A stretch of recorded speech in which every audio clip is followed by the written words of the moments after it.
नमस्कार दोस्तों। आज मैं आपको बताने जा रहा हूँ क्लास 10 के मैथ्स के chapter number first real numbers के बारे में। ठीक है, तो मैंने अपनी लास्ट वीडियो में आपको रियल नंबर से इंट्रोडक्शन दिया था, नंबर सिस्टम के बारे में बताया था। ठीक है, और इक्विडिविजन लेमा के बारे में, एल्गोरिथम के बारे में मैंने आपको पहले एक्सप्लेन कर दिया डिटेल में कि मतलब ये इक्विडिविजन लेमा जो है कहाँ से आया। इसको इक्विडिविजन लेमा भी बोलते हैं, इक्विडिविजन एल्गोरिथम बोलते हैं। ठीक है, मैंने आपको बता दिया था किस तरीके से मतलब ये फॉर्मूला ट्राई हुआ था। ठीक है, तो आज मैं आपको बताने जा रहा हूँ इससे मतलब एचसीएफ कैसे फाइंड करते हैं, क्योंकि हमारी जो एक्सरसाइज है, एक्सरसाइज एनसीईआरटी की 1.1, तो शुरुआत में जो फर्स्ट क्वेश्चन है उसमें एचसीएफ फाइंड करना है, वो भी इक्विडिविजन लेमा से या इक्विडिविजन एल्गोरिथम से। ठीक है, तो वो कैसे फाइंड करते हैं वो आज हम डिटेल में आज सीखेंगे।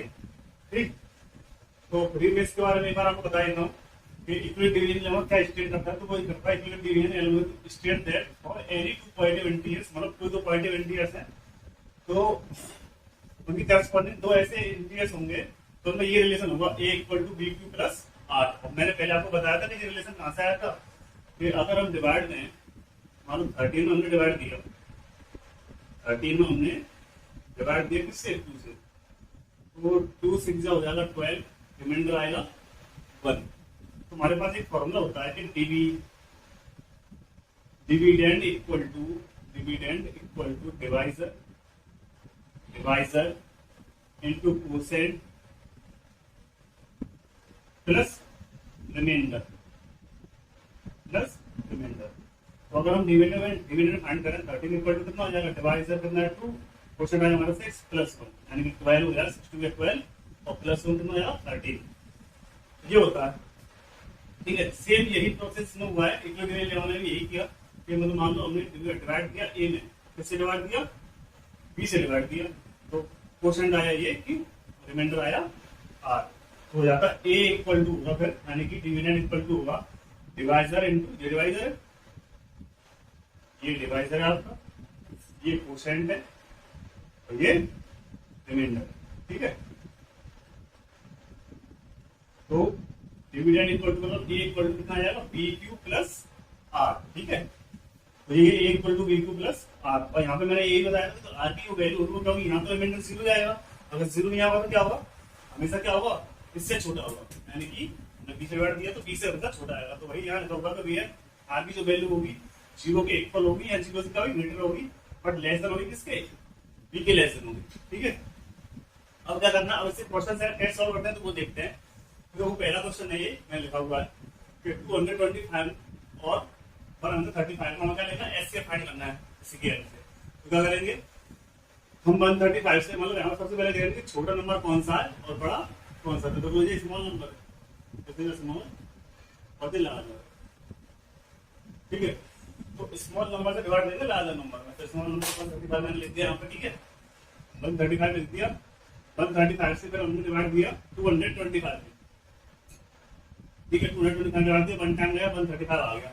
अब माइनस किया, 5 माइनस के 0 और 12 से कैरी किया, 12 से 3 के 90 आ गया। अब ये रिमाइंडर आ गया। ठीक है, अब उसके बाद क्या करना समझो, रिमाइंडर जो हमारा आया इस रिमाइंडर से अब डिवाइड देना किसमें, जो ऊपर वाले डिवीजन में जो डिवाइडर था ना, यानी 135 से हमने डिवाइड किया था, इसमें डिवाइड देंगे उसके रिमाइंडर से। तो 90 से डिवाइड देंगे 135 में, तो इसमें हमने 1 टाइम गया 90 और रिमाइंडर आया 45। अब 45 में डिवाइड देंगे ऊपर वाले के डिवाइजर में, यानी 90 में, तो 45 का 90 होगा। ऐसा तब तक करेंगे जब तक कि रिमाइंडर कितना है 0। अब देखो हमारे यहाँ पे रिमाइंडर कितना आ गया, 0 आ गया। ठीक है, अब इस एल्गोरिथम को लिखना होगा, कैसे लिखते हैं, तो यहाँ से शुरुआत करेंगे इस तरह से। तो यहाँ पे डिविडेंड क्या है तुम्हारा ये, तो 225 इक्वल टू हो जाएगा डिवाइजर इनटू कोसेंट, यानी 135 इनटू 1 प्लस रिमाइंडर क्या है 90। ठीक है, इसकी एल्गोरिथम लिखो, कैसे लिखोगे इसके एल्गोरिथम, तो कैसे करोगे, तो 130 यहाँ पे क्या है, डिविडेंड 135 इक्वल टू हो जाएगा 90 into 1 divider into quotient plus remainder. ठीक है, अभी लास्ट ये रह गया इसको लोगों। तो यहाँ पे क्या करोगे, यहाँ पे डिविडेंड 90 है, तो 90 इक्वल टू 45 इंटू 2, तो 45 में 90 हो गया। अब रिमाइंडर कितना है 0। जब रिमाइंडर 0 है, रिमाइंडर यहाँ पे रिमाइंडर कितना, रिमाइंडर है 0,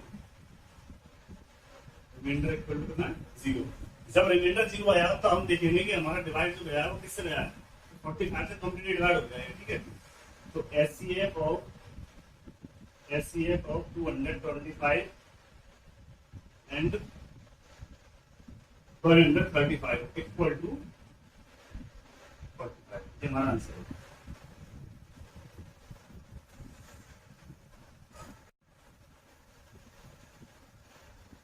तो एचसीएफ के और थोड़े बहुत एक दो क्वेश्चन के बारे में डिस्कस करते हैं, उस वक्त आगे देखते हैं, ठीक है। तो एक क्वेश्चन और मैंने नोट किया ये 196 एंड 3822, ठीक है। इन दोनों को हमें एचसीएफ फाइंड करना है, ठीक है। सीधे इक्विटी तो क्या करेंगे कि सबसे पहले वो देखेंगे स्मॉल नंबर लार्जर नंबर। तो यहाँ पे 196 का स्मॉल है और ये लार्जर है, तो अब स्मॉल नंबर लेंगे, हमने स्मॉल नंबर से डिवाइड देना है किसमें, लार्जर में। तो 196 डिवाइड देंगे 3822 में, ठीक है। एंड 38,220 में हम डिवाइड देंगे 196 से। तो अब क्या करना है, इसको दो डिवाइड, वन टाइम दिया 196 आ गया। अब जनरली देखो स्टूडेंट यहाँ का गलती, यहाँ पे गलती यही करते हैं स्टूडेंट, तो यहाँ से इन्होंने डिवाइड किया और यहाँ से माइनस किया, इसको रिमाइंडर मान लेते। इस क्वेश्चन में जनरली यही होता है। तो इसको रिमाइंडर नहीं है बेटा, क्योंकि अभी तो डिवाइड कंप्लीट हुआ ही नहीं है। तो आगे देंगे हम डिवाइड, यहाँ से 2 नोट करेंगे, ठीक है।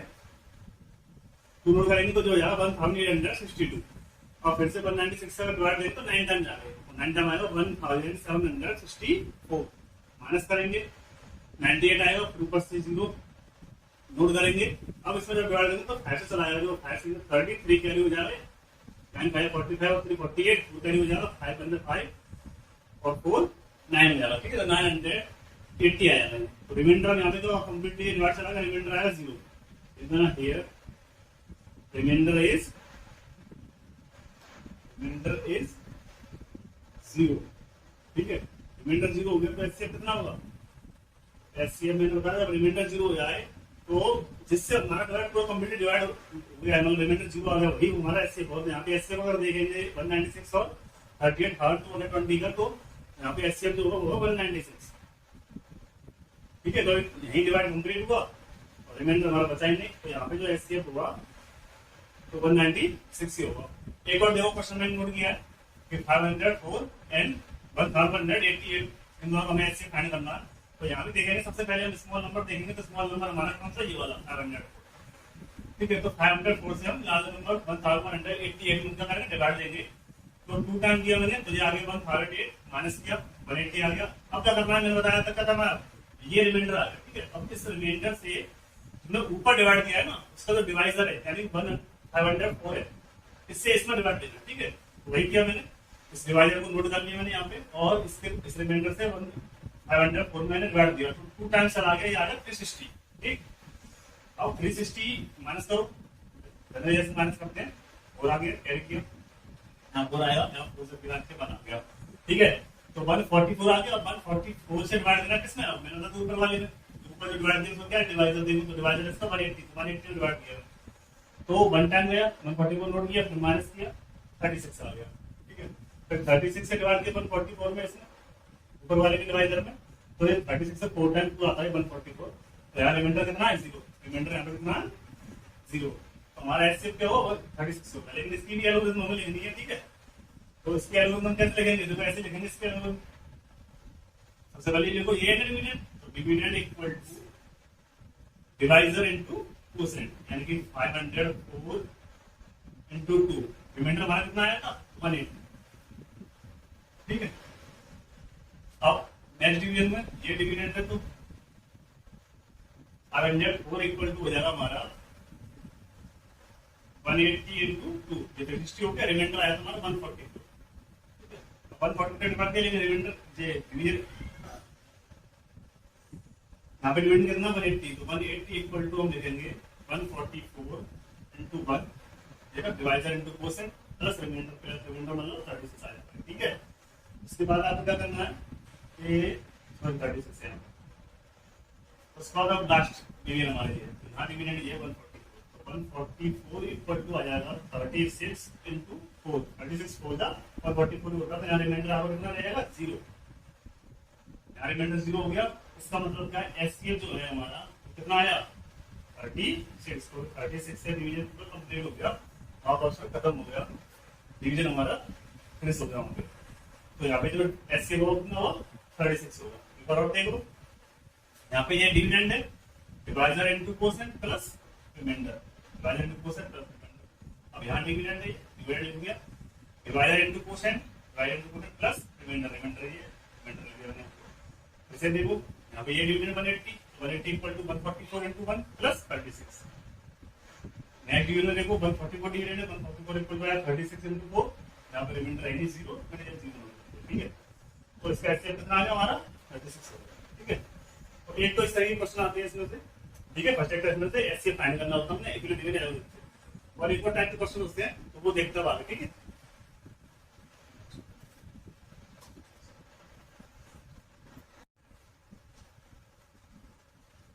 तो देखते देखो एक और क्वेश्चन देखते हैं हम। एक क्वेश्चन में दिखाइए कि so that any positive odd integer is of the form 6q plus 1 or 6q plus 3 or 6q plus 5 where q is some integer। तो हमें क्या करना, प्रूव करना है क्वेश्चन है, जैसे हमें ये शो करना है कि कोई भी ऑड पॉजिटिव इंटीजर होता है तो यहाँ तो 6q plus 1 की फॉर्म में होगा, यहाँ पे 6q plus 3 की फॉर्म में होगा, यहाँ पे 6q plus 5 की फॉर्म में होगा, ठीक है। तो इसको हम शो करेंगे, ठीक है। लेकिन करना कैसे, हम इक्विलिब्रियम लेमा से शो करेंगे बेटा, ठीक है। कैसे करेंगे, तो बाय इक्विलिब्रियम लेमा मैंने आपको बताया था, बाय इक्विलिब्रियम डिवीजन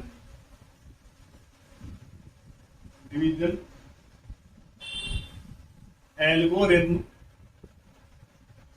क्या बताया था बेटा, मैंने बताया था कि अगर A equal to B Q plus R ये रिलेशन है, ठीक है। और ये कैसे आया था सब मैंने बताया था किस तरीके से रिलेशन आया है। तो वहां पे आर की जो वैल्यू होती है वो आर वैल्यू क्या होती है, यहाँ से 0 के लेस देन होगी या 0 के इक्वल होगी, बट 0 के इक्वल होगी या 0 से ग्रेटर देन होगी, सॉरी 0 के इक्वल होगी या 0 से ग्रेटर देन होगी, बट लेस देन होगी किसके, बी के लेस देन होगी, ठीक है। और किस तरीके से आया तो मैं आपको पहले बता चुका हूँ, ठीक है। तो इसी को यूज करना है। तो देखो हमें भी यहाँ पे अगर ना पॉजिटिव इंटीजर लेना, कोई और प्रूव करना बात की बात है, तो हम लेट कर लेंगे, let A B the any positive integer, ठीक है। लेट कर लिया हमने A B the any positive integer, ठीक है। इसी की फॉर्म में लेट करेंगे, ठीक है। और हमें देखो यहाँ पे बी फिक्स हो जाए हमारे लिए, कैसे बी हमें पता चल जाता है। जैसे क्वेश्चन तो दिया होता है तो हमेशा ऐसे क्वेश्चन दिया होता है, 6q plus 1 दिया होगा, 4q plus 3 दिया होगा, 5n plus 1 दे, कुछ ले सकता है वो, ठीक है। तो जो यहाँ पे कांस्टेंट टर्म होगा ना, जो भी नंबर होगा यहाँ पे, उसी को हम बी लेट कर लेते हैं जनरली, ठीक है। तो यहाँ पे बी कितना लेट कर लेंगे हम 6, क्योंकि यहाँ पे जो फॉर्म दिया वो 6q plus 1, 6q plus 3 और 6q plus 5 ऐसे फॉर्म में। तो ये 6 कॉमन है सामने और इनटू में क्यू के, तो इस 6 को हम क्या लेट कर लेंगे, बी लेट कर लेंगे, क्योंकि क्यू के इनटू में आता है बी जो होता है। तो बी इक्वल टू कितना हो गया हमारा 6। ये नंबर ऑफ पेंसिल वाला इस तरीके का क्वेश्चन दिया होता है, यहाँ पे कितना कोई कांस्टेंट दिया होगा पहले से, उसी को हम बी इक्वल टू लेट कर लेंगे 6। तो आर की वैल्यू क्या होगी, तो देखो इसमें से देखो आर की वैल्यू क्या है, 0 के इक्वल, यहाँ बड़ी होगी 0 से, बट लेसर होगी पी से, यानी 6 से छोटी होगी।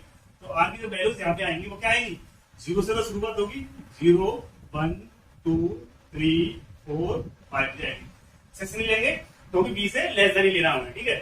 अब क्या करेंगे, एक इक्वल टू लिखेंगे, होता क्या generally B Q plus R, यहां से लिखा बड़ा इक्वलिटी मिल जाएगा उससे, चाहे ऐसा तो लिख करो, यहाँ लिख ही लो आप, ये लिख लो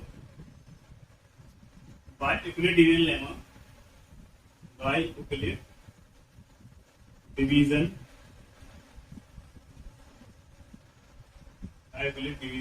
लेमा लिखते हैं, algorithm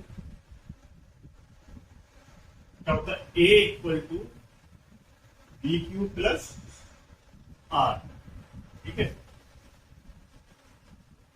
where are equal to क्या होगा, 0 1 2 3 4 ऐसा होगा, क्योंकि बी की वैल्यू 6 है तो उससे छोटा ही होगा, ठीक है। अब यहाँ से निकालो ए जरा, तो ए की वैल्यू क्या करेंगे, तो ए इक्वल टू आ सकता है हमारा, सबसे पहले आर इक्वल टू 0 पुट करो, इसमें 0 से बात करेंगे तो आगे ऐसे में यहाँ 0 लूंगा, और बी की क्या करें ना 6, तो 6q प्लस 0 मतलब 6q आ जाता है, ठीक है। और निकालो ए की क्या वैल्यू आएगी, और वैल्यू आएगी, तो a इक्वल टू यही हो सकता है 6q प्लस 1 भी हो सकता है, ठीक है। इनको बेटा अलग नाम दे दो कि 6a0, ए का नाम पता रहेगा, तो मैंने 0 रख के वैल्यू निकाली है, a1 यहाँ आगे वैल्यू में रख दी, a2 नाम दे दो, 6q प्लस 2 हो जाता, a3 दे दो अलग नाम से, 6q प्लस 3 हो जाएगा, a4 निकाल लो, तो a4 आपका हो जाएगा 6q प्लस 4, a5 हो जाएगा 6q प्लस 5 एंड 5 ही रहना, ठीक है। तो हमारे नंबर आ गए 1 2 3 4 5 6, ये नंबर आएंगे, ठीक है। जितनी बी की वैल्यू होगी, 6 बी की वैल्यू 6 नंबर होंगे हमारे पास, यहाँ पर 6 नंबर ही है। A0 से बात की थी, A0 A1 A2 A3 A4 A5 ये 6 नंबर आ गए, ठीक है।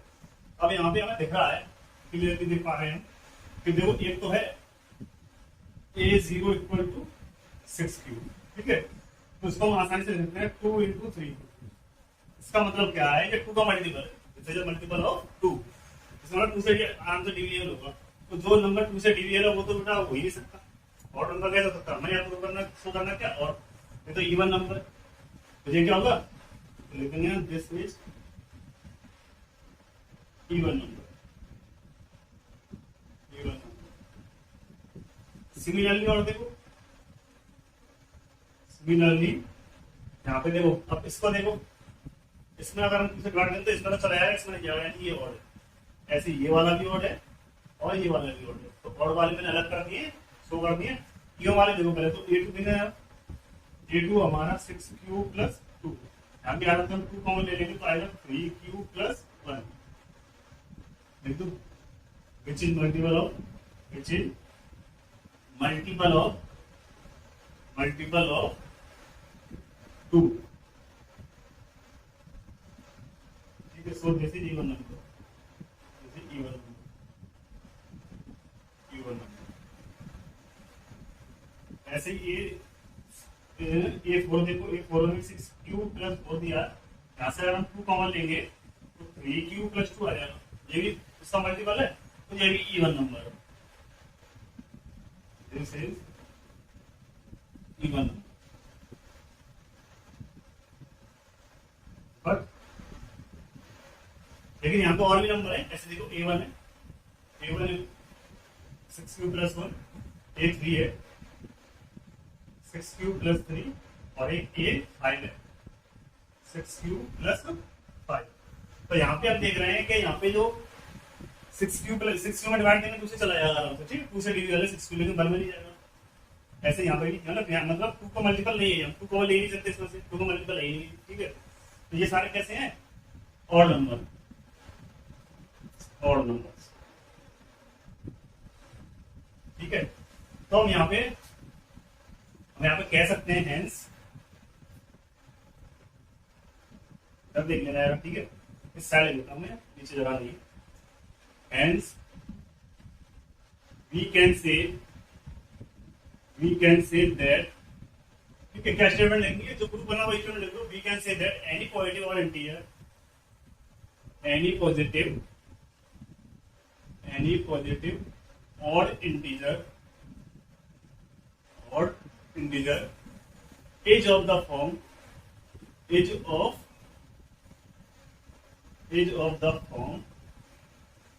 देखिए तो दूसरे में क्वेश्चन दिए, is of the form 6 cube plus 1, देखो दिया है ना, 6 cube plus 1 6 cube plus 3 6 cube plus 3, देखो is of the form 6 cube plus 1 6 cube plus 3 और 6 क्यूब प्लस 5, ठीक है। तो यही हमें शो करना था कि कोई भी और पॉजिटिविटी होता है तो इस फॉर्म होगा, तो आसानी से सॉल्व हो गया यूक्लिडियन लेमा से, ठीक है। यहाँ पे एल्गोरिथम देख लो बेटा, लेमा लिख लो, एक ही बात है। आप पावर में क्या बोलते हैं, लेमा या एल्गोरिथम एक ही बात है, ये मैंने पहले ही बताया था। यूक्लिडियन एल्गोरिथम देख लो या यूक्लिडियन लेमा लिख लो, वो एक ही बात है, ठीक है। देखो फिर से देखते हैं, ठीक है। तो कहीं भी ऐसे कोई भी क्वेश्चन दिया हो और इंटीजर प्रूव करना हो, इवन नंबर प्रूव करना हो, ठीक है, तो ये इस तरीके से अगर क्वेश्चन इस तरीके से अगर नंबर दिए तो सबसे पहले देखो यहाँ कांस्टेंट कौन सा टर्म है, ठीक है। यानी एक वेरिएबल के बगल में एक कांस्टेंट नंबर दिया हो, उसको दो क्या है, उसको बी लेट कर लेंगे, ठीक है। और ए तो लेट नहीं करना है, a equal to B plus R, B की जैसी वैल्यू रहोगे तो मैंने बताया आर की वैल्यू क्या होती है, बी से छोटी होती है, जीरो से शुरुआत होती है।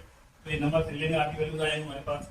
आपको वैल्यू ध्यान पड़ता नहीं है, अब जो स्टेटमेंट है उस हिसाब से करते आना। जैसे मैंने यहाँ किया तो ऑड और इवन देख लेते, तो मैंने इवन अलग कर लिया यहाँ से, और ये ऑड ही में से ट्रू हो गया। Hence we consider the positive or interior is of the form 6 plus 1 6 plus 3 और 6 plus 5। तो इस तरीके से ऐसे क्वेश्चन हमारा आसानी से प्रूव कर सकते हैं, ठीक है। तो आज के लिए इतना काफी है, बाकी आगे क्वेश्चन इस तरह के क्वेश्चन और भी है तो आगे डिस्कस करेंगे, ओके।